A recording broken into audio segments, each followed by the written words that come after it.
Perkenalkan, nama saya Handi Kuangga dengan NIM 1803050064. Nah, hari ini saya akan mempresentasikan hasil kegiatan praktik kerja lapangan saya dengan judul Proses Higienitas, Sanitasi, dan Proses Pengolahan Limbah di PT Hari Sejahtera Tapioka Deli Serdang. Nah, adapun topik kajian yang akan saya bahas yaitu gambaran umum perusahaan, higienitas dan sanitasi pekerja, sanitasi dan pemeliharaan stasiun produksi, sanitasi laboratorium, bangunan pabrik, pengolahan limbah padat dan cair. Yang pertama yaitu gambaran umum perusahaan.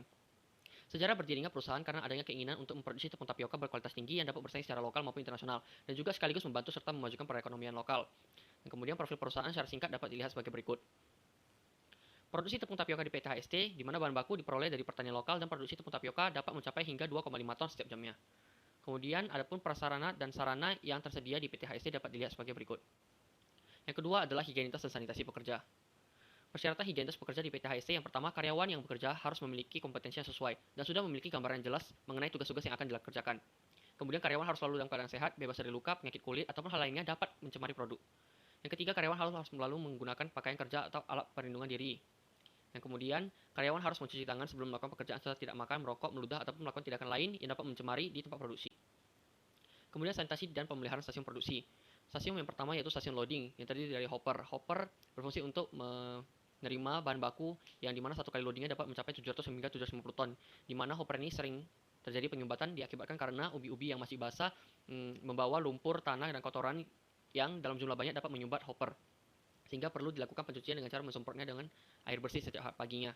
Yang kedua yaitu stasiun pembersihan dan sortasi yang terdiri dari dry sieve yang dibersihkan dengan cara mengalirkan air dan menghidupkan mesin sehingga dry sieve akan berputar sehingga air juga akan membersihkan seluruh isi tabung. Kemudian washing slot dibersihkan setiap pagi di mana ada petugas yang akan memotong ranting-ranting, akar-akar serta membersihkan kotoran-kotoran serta batu yang menumpuk pada screen di bawah washing slot.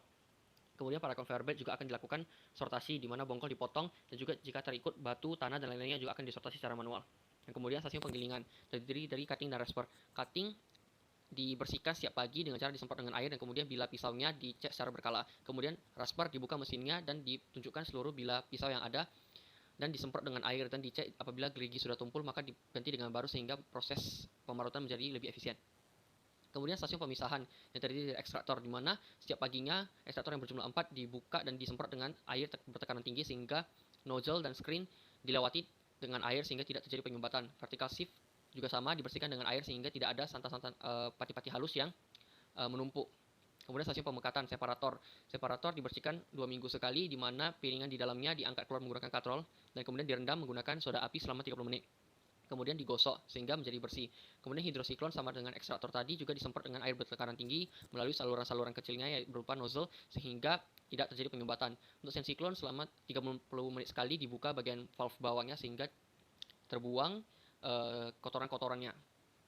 Kemudian stasiun pemusingan dan pengeringan yang terdiri dari pilar centrifuge yang dibersihkan dengan cara disemprot menggunakan air bertekanan tinggi dan kemudian kain pilarnya juga diganti 2 hari sekali karena kain pilar rentan robek akibat pemusingan dengan kecepatan tinggi yang rentan untuk masuk ke dalam produk.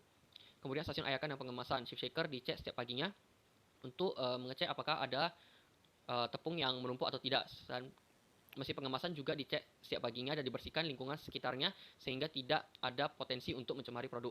Kemudian stasiun boiler setiap pagi abu-abu sisa kemarin, sisa pembakaran kayu bakar diangkut keluar sehingga tidak mengganggu proses pembakaran.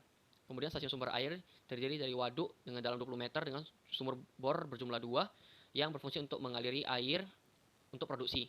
Kemudian sanitasi laboratorium. Ruangan laboratorium dibangun dengan dinding cor dan cat berwarna putih bersih yang tidak mudah terkelupas. Dan lantai laboratorium menggunakan keramik putih yang gampang dibersihkan di mana setiap pagi asisten laboratorium akan membersihkan lantai laboratorium menggunakan kain pel dan cairan pembersih komersial. Kemudian atap laboratorium menggunakan bahan besi, pintu laboratorium terbuat dari bahan kaca serta dinding laboratorium tidak sepenuhnya di semen, namun ditambahkan jendela kaca besar dengan bahan yang sama dengan pintu tadi. Kemudian meja laboratorium terbuat dari bahan keramik yang kokoh dan tahan terhadap bahan kimia. Selain itu juga dilengkapi dengan wastafel. Pengujian kadar air menggunakan alat moisture analyzer yang dibersihkan sebelum dan setelah produksi di mana akan sering terjadi tepung yang tumpah-tumpah ke dalam mesin moisture analyzer sehingga perlu dibersihkan secara manual. Kemudian pH atau pengujian pH atau derajat keasaman menggunakan pH meter yang perlu dibersihkan terutama bagian katoda yang sangat sensitif terhadap perubahan asam dan basa. Kemudian pengujian derajat keputihan menggunakan wetness meter yang setiap penggunanya dibersihkan. Kemudian sensornya dikalibrasi ulang menggunakan cawan putih dan cawan hitam. Kemudian kadar abu pengujiannya menggunakan tanur yang disanitasi dengan membersihkan bagian dalam tanur menggunakan kain sehingga proses pemanasan tidak terganggu. Kemudian pengujian kadar kasar menggunakan ayakan 100 mesh yang disanitasi dengan sikat dan juga air mengalir sehingga tidak ada kotoran yang menyumbat. Selain itu oven dan juga desikator digunakan dalam mengukur kadar abu di mana kedua alat ini juga disanitasi dengan menggunakan kain lap. Kemudian bangunan pabrik, sanitasi lingkungan dan bangunan pabrik gedung pabrik PT HST berada di kawasan strategis dekat dengan sentra produksi ubi kayu dan berdekatan dengan badan sungai sehingga pelepasan limbah cair dapat dilakukan dengan mudah. Akses jalan menuju pabrik dibangun menggunakan paving block dan disusun dengan keparingan tertentu agar aliran air dapat diarahkan dengan baik. Di sini dapat kita lihat dibangun sebuah drainase untuk menampung seluruh air hujan yang turun ke lingkungan PT HST. Lantai pabrik dibuat dari bahan semen cor yang tidak licin yang setiap paginya dibersihkan dengan cara disemprot sehingga tidak terjadi lantai yang licin, dan lantai juga dibangun dengan kemiringan tertentu sehingga air dapat mengalir ke seluruh drainase di sekeliling lokasi pabrik. Ini pabrik dibuat dari bahan semen yang dicor setengah tinggi, lalu setengah lagi merupakan pelak baja yang membentuk jejaring agar memaksimalkan sirkulasi udara dalam ruangan produksi.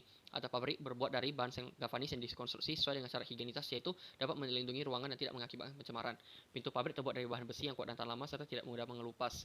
Jendela dan ventilasi dikonstruksi agar sirkulasi udara dalam pabrik lebih terjaga dan kualitas udara lebih baik. Selain itu juga agar pencahayaan alami dapat dimanfaatkan dengan sebaik mungkin. Kemudian di luar lokasi pabrik, saluran drainase juga dibangun sepanjang ruangan produksi agar seluruh pembuangan dari tiap stasiun dapat dialirkan dengan baik. Sanitasi dilakukan dengan mengeruk isi selokan dan menyiramnya dengan air bersih setiap 1 bulan. Kemudian pengolahan limbah padat dan cair. Limbah padat terdiri dari tanah yang menempel pada bahan baku yaitu ubi kayu, kulit ari yang dibuang pada tahap dry sieve. Kemudian juga ada bonggol ubi kayu yang dipotong pada tahap sortasi. Limbah padat kemudian diangkut menggunakan ekskavator dan ditampung ke penampungan limbah padat. Sedangkan limbah berupa serat kasar dan halus dari ekstraktor serta vertical sieve dapat diproses kembali dengan mesin fiber press yang ditekan sehingga benar-benar kering. Ampas kemudian dapat dijemur dengan panas matahari, kemudian dibungkus lagi sebagai produk ongkok yang dapat digunakan sebagai pakan ternak.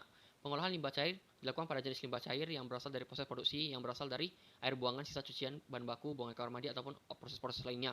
Limbah cair biasanya mengandung banyak senyawa organik yang jika dibuang langsung ke badan sungai akan menimbulkan bau busuk akibat degradasi. Karakteristik limbah cair industri tapioka itu berwarna putih kekuningan seperti pati tapioka dan memiliki aroma bau ubi kayu yang khas. Hal ini menandakan bahwa nilai BOD dan COD-nya juga masih sangat tinggi. Kemudian limbah cair ini dialirkan keluar dari ruangan produksi dan ditampung dalam kolam-kolam limbah di sekitar pabrik yang jumlahnya ada 8 yang dapat dilihat di dena sebagai berikut. Kemudian pengolahan limbah cair di PT HST menggunakan sistem metode pengolahan kolam. Yang pertama adalah kolam pengasaman yang berperan untuk menaikkan konsentrasi asam yang mudah menguap. Kemudian kolam anaerobi yang berperan untuk mendestruksi dan stabilisasi bahan organik menjadi asam sederhana dan gas lainnya. Yaitu setelah itu adalah kolam fakultatif, kolam dengan 2 kondisi oksigen yang berperan untuk proses dekomposisi dan memanfaatkan proses aerasi dan juga kultur bakteri. Kemudian ada kolam aerobi yang berperan untuk mengoksidasi bahan organik menjadi protoplasma ganggang yang jika dibuang maka nilai DOD sudah berkurang sebanyak 95%. Kemudian kolam sedimentasi yang berperan untuk memisahkan cairan efluen dari lumpur dengan lama retensi sekitar 4 hari. Kemudian setelah pengujian TSS, COD, BOD, dan pH kandungan cyanida sudah sesuai dengan peraturan, maka baru limbah cair dapat dibuang ke badan sungai. Berikut dapat dilihat nilai BOD, COD, dan lain-lainnya sesuai dengan peraturan Menteri Lingkungan Hidup Republik Indonesia nomor 5 tahun 2014. Demikianlah presentasi mengenai hasil kegiatan praktik kerja lapangan saya. Sebelumnya saya ingin berterima kasih kepada PT Hari Sejahtera Tapioka yang telah memberikan kesempatan untuk melaksanakan praktik kerja lapangan. Kemudian Bapak Rudianto Tambunan sebagai pembimbing lapangan di PT HST. Kemudian juga kepada Ibu Karina selaku dosen pembimbing selama kegiatan praktik kerja lapangan kali ini. Terima kasih.